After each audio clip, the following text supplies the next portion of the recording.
Hey, what is up guys, and welcome back to another video. Now, we're looking at the Razer Man of War. Now this is a headset that has been in my possession now for the last 3 or 4 weeks, and I've had a very good chance to test it thoroughly. Now, normally when I'm using my PC I like to use some big bookshelf speakers, but when I'm not using those I normally use a headset. And I like the flexibility that a wireless headset offers, and the one I've been using the most recently has been the Corsair Void headset. Now, this Razer Man of War is priced around about £70 more than the Void wireless, and as such it should be a much better all-round headset. So, let's take a closer look. And all starts with the connection type, which is a USB wireless 2.4 GHz wireless connection.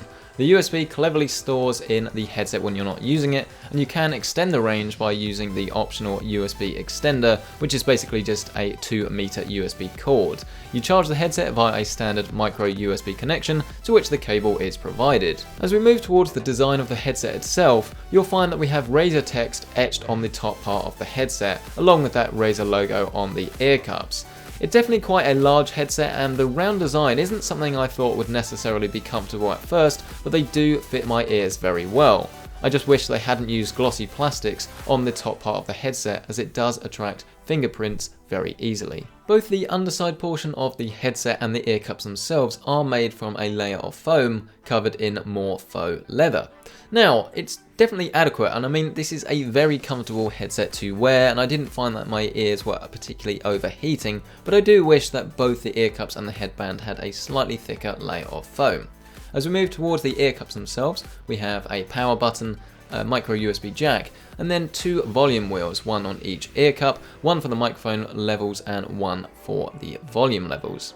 So overall, it's a very adjustable headset. It's made out of plastic, so if this bothers you and if you'd rather have a premium pair of headphones, then you simply aren't going to find it here.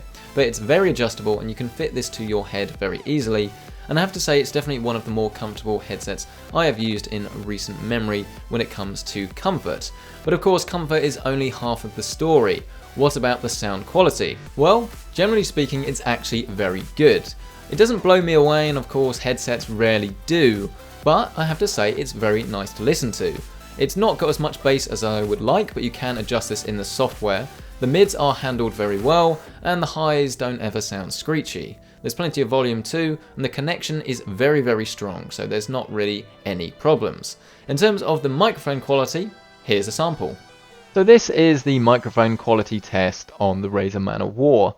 The headset has a very adjustable mic. It's easy to get it into a position that you like, you're comfortable with, and doesn't become too boomy.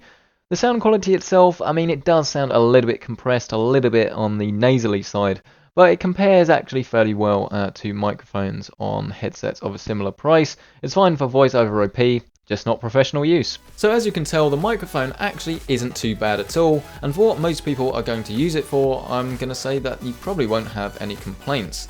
In terms of the RGB lighting, you can customize this all through the Razer Synapse software, which is very easy to use. It's clear, it's laid out well, you can calibrate the headset as well, and the virtual surround sound actually works really well on this headset. I'm not normally a fan, I mean it just often doesn't really sound great, but actually on this headset it does work surprisingly well. Other things that work surprisingly well on this headset are the battery life. If you do use the RGB lighting, then you're only going to get 14 hours rather than the 20 if you turned it off. But the battery life actually does stand up to very close to what they rate, which is good. And the wireless signal as well works really well. And I have to say I haven't had any dropouts, and I was able to use it, albeit with dropouts, in the room above, which is something that I couldn't do with the Corsair Void wireless.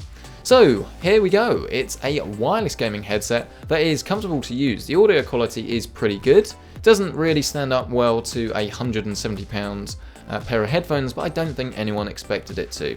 So overall, this wins the Top Performer Award.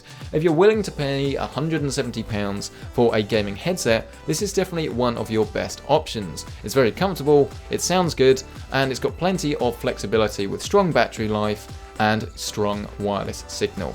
So there we go, I hope you've enjoyed this video. A massive thank you to everyone for watching. I'll leave all the links down below, and if you want to see the full written review, it's over at Trusted Reviews. A massive thank you, don't forget to subscribe, and I'll see you in the next video.